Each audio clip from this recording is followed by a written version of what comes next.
My name's Lucy, welcome back to my personal channel. This is somewhere that I normally log my fitness journey and what's going on. On that note, this week I've been fasting for, this is my third day now, so I'm up to 60 odd hours, I think. Quick check-in. I use the app Zero. I usually link everything down below, hopefully I remember to this time. I'm at 67 hours and 50 minutes.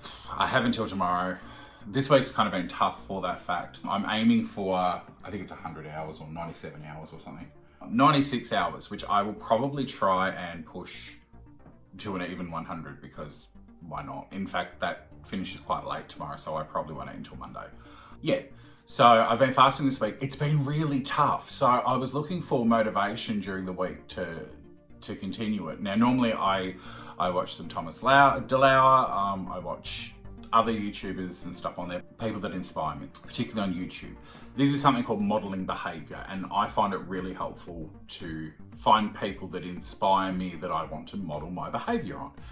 But I often watch channels where that's not what ends up happening. I watch them for like maybe some guidance or some advice or dietary motivation, something like that. But I sometimes also just watch out of sheer curiosity. And I found a YouTuber who has this series called the Glow Up Diet, Olivia Andrea, and Olivia spelled with an A. So yeah, so she's got 2 seasons so far, I think, of the Glow Up Diaries. Yeah, 2 seasons. And she talks about her journey from not being fit and being unhappy, and it's a very interesting series. It's filled with a lot of misinformation, like a lot of misinformation, but it's a prime example of toxic diet culture, which is something I don't like using, like toxic cultures and stuff, but this is a prime example of the root of toxic diet culture. A lot of people like to blame external factors for these things. They say that like, oh, it's society doing it to women, and it's the media's portrayal, and it seems that there's a lot of victimhood that goes on with this, particularly with women. I don't mean that as a sexist statement. I just mean that like you don't often hear men talking about it. It's not a marketing direction of men, although that's changing. But at the moment, it really is women, and you see a lot of write-up by women, and sometimes there's been a lot of attention on like fat activist spaces, and they love to talk about toxic diet culture. But I think that her series is an actual example of toxic diet culture. And it's not that it's a culture that comes, like it's not around us. It's marketed, so it's a product. Dieting is a product. Let's get that right. Every diet is a product. Even ones that like work, the CSRO diet, it works. It is a scientifically backed diet. They will even pay to do it because they know that incentivized motivation really works. And then they give you that money back when you've lost the weight and you've met those targets. And it's scientifically formulated. It's one of 2 diets that is scientifically formulated, the other one being the ketogenic diet. The ketogenic diet, however, was not made for weight loss. It was made for diabetics and treating diabetes, and it's found to be really helpful for treating epileptic children, which I found really interesting. I'm not sure how that works and what the connection is. I haven't read up on it, but I just read in passing that in the USA particularly, it's used to treat epileptic children. So they're the only 2 diets that have been scientifically formulated for purpose and for reason, one for diet and one for medical conditioning. Now, there's also very low calorie diets that are prescribed by doctors, and they tend to be supported with milkshakes, and yeah, and they're used by hospitals and all that sort of stuff. That's a totally different thing. They're not scientifically formulated. They're just working on a basic scientific principle of calories in versus calories out. If you're on a very low calorie diet, it's probably because you need to lose a lot of weight suddenly. That's usually to do with surgery or other medical conditions. So outside of those, they're the 2 diets that are actually like scientifically formulated. So Olivia has a really toxic relationship with food, really toxic. She has no willpower, no self-control. She says all of this in there. I'm not saying anything that she hasn't said herself, so I'm not diagnosing. She does. She talks really freely and openly. She records all of this stuff. Her perceptions on health and weight loss are really troubling though, because at first, she is just focusing on weight loss, and then she realizes that that's really toxic for herself and it's not working. So she embarks on this journey of fucking up and coming back and fucking up and coming back. And she does it over and over and over again.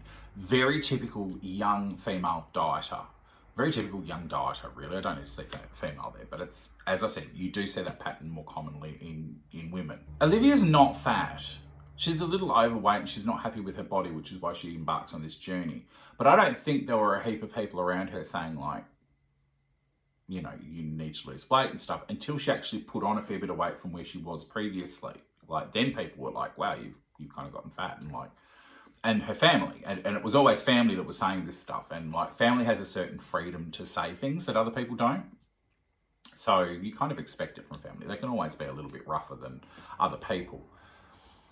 So Olivia's up to, I think season 3 is coming out, or maybe it's the season 2 that's coming out. I'm not really sure. Go and check out the thing. I'll link it up over here, or here, wherever it appears, up the little cards up the top, and I'll link it down below to the series to watch yourself. Now, it gets to the second season. There's been a lot of controversy over this because she had this Hollywood trainer and used this Hollywood program apparently to like get fit and healthy, which is absolutely great, except that the guy that half of it seems to be a paid advertisement, to be honest. And if she's not paid, well, then it was very silly of her to do, because she's copped all the backlash like it was being paid. And it seemed very much like she was promoting this guy's program.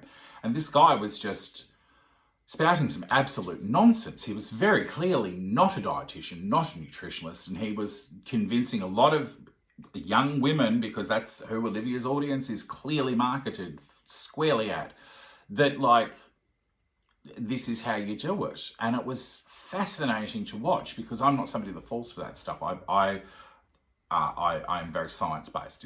If it doesn't have a basis in science, I'm not listening to your garbage. I'm not somebody that goes out and buys a whole heap of supplements and stuff. Having said that, I have done that. But I'm not somebody that goes and takes like a multivitamin every day for no reason. I have specifically targeted vitamins that I have researched and found that, like, generally speaking, these are effective, or they have a basis in fact. Most vitamins, however, are just expensive piss. You are just going to piss them out. Most of the supplements in the stores and that, there's no regulation on this stuff. It could be horse shit and 3 grams of whatever they want in the entire fucking batch. They don't have to tell you. So I'm really against most vitamin stuff. She was plugging this guy's vitamins and saying like, oh, there was just so much nonsense in there. And she's now at this stage where she's talking about her mental health journey, which is why I'm continuing to watch, because it's fascinating and I like seeing that. Do excuse me. I've just realised that was my sticky note. Look at me at the camera up there. No, that was what that little halo was up there. So she's at the mental health part, and I can't wait to see what changes went on in her head, because she has had a glow up. You know this already. She's filmed it for the last couple of years. So it's a really fascinating series to watch. It is such a weird thing though, watching something that is clearly, literally toxic diet culture play out. And I myself am part of the diet culture. I am dieting, I guess. I've changed my eating habits and all of these things. I would prefer to think of myself as I've modified and I'm changing my relationship with food. That was what drew me to Olivia's series. That's what she seems to be doing. I've taken a very different approach. I take a little bit from here, a little bit from there, and I discover things that work for me. And then I use stats that are put together by my apps to work out what is actually working. What were the best weeks that I have versus the worst weeks? Because you have to be sustainable when you're on a journey if you want to actually make long-term changes. So I focus on health. My health is directly related to my weight, because I'm not in poor health. I'm in poor shape. My blood work all comes back as perfectly healthy. I've had my blood work done regularly. Over the last 2 years particularly, I've had to for jobs. So I know that like my vitamin levels are all good. Like even my iron, I'm quite surprised at that at times. Like I am a vegetarian. I don't go out of my way to have like iron supplements, but it turns out I eat a varied enough diet that's usually covered. I have a poor relationship with food. I don't want to say that I have disordered eating, because I think that disordered eating is verging on a mental health issue, and that's one that I don't think that I have. I think I just have a really poor relationship with food. I think that there also is an element of early childhood trauma playing out in that, and that's where the counsellor in me comes out, because there is a direct relationship between how your brain develops when you are young and how the impact on that is that it can really screw up your chemical balances later on and your hormones as an adult. And one of those symptoms is that it can fuck around with things like ghrelin production. So you end up developing or being really susceptible to developing really poor habits and becoming insulin resistant and starting all of this cycle of like basically stacking on a whole heap of weight and not being able to break the mental cycle that put you into that put the chemicals and the hormones in place to get those imbalances out. Until you work out that trauma, you'll just keep repeating that cycle. And I think I'm at the point where I've broken that cycle. So now it's actually just seeing if I have. I think I've resolved the issues that caused that. And I think now it's working through how do I reprogram my brain? How do I reset my hormone levels? Because all of this is undoable. There's a lot of people that say, oh, those childhood trauma scars on the brain, you can't fix those. That's bullshit. You absolutely can. You can always rewire your brain. There are so many neurological studies that say this. Even being aware of your own brain synapse firing patterns can change those synapse firing patterns. You can strengthen relationships, you can weaken relationships. There are exercises that you can do to change your thought processes. This is fact. You change those thought processes, you're going to start changing all sorts of stuff within your body. It's where mindfulness and all that comes from. It's like these things actually work. The brain is an amazing tool. So, back to my ramblings. I believe that I'm at the point where I've identified all of the factors in my life and addressed most of the things. The last one is my actual relationship with food. This last week has demonstrated to me, while watching somebody else's struggle and seeing that, like, okay, my approach isn't as bad as I thought. Sometimes I really question my own approach. I don't have an external guidance in this. I often work better alone, so I tend to work better alone. I have reached out to a yoga instructor, and I have a stretching plan that I haven't really put into place. I've taken a few things, but I haven't put the whole thing into place yet. And I have reached out at last year to a personal trainer and got a weight plan for routine workouts. And I have implemented, let's say, about 70% of that, but each week I'm increasing it so that I add more and more to it. And that's the only input that I've had. I did speak to a dietitian as well last year and run a few things past them, but I've only had a couple of consultations. So I am doing this alone. And I do it through watching actual informative YouTubers and information about like fasting, about ketosis, about lower carb diets, veganism. I watch all of these things because these are all little elements that I try to put into my diet. I have vegan days per week. I would like to be a vegan, but I'm not sure that I can. I do want to talk about that vegan teacher at some point because professionally speaking, I keep my opinions to myself most of the time. But because this is not a good chat channel, this is my channel with my thoughts and opinions on here. And if I offend somebody, I'm very sorry. I'm not judgmental to people generally, but if you're out in a public forum and you're harassing children,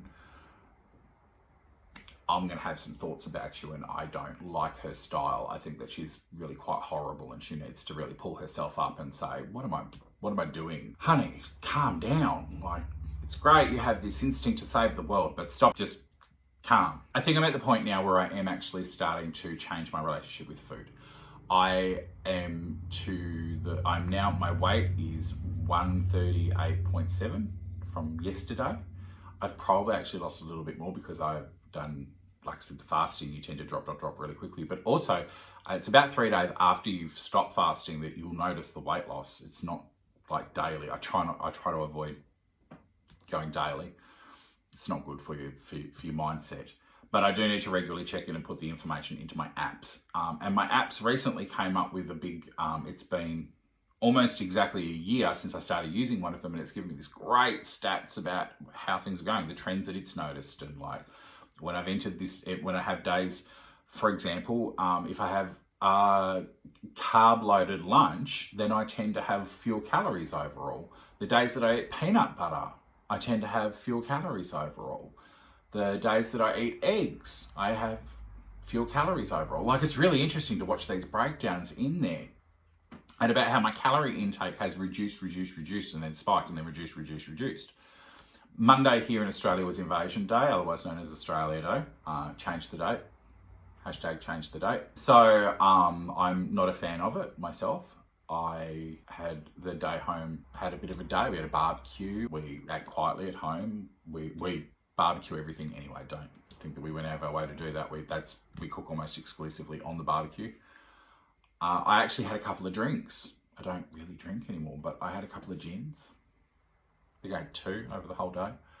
I had ice cream. Oh my God, I've not had ice cream in so long, and I just really craved it. So I was like, screw it, I'm gonna go get some ice cream. So I went and got these really luxe over the top little heaven ice creams, they're called here in Australia, and they are like really rich flavored ice cream coated in really thick, rich chocolate.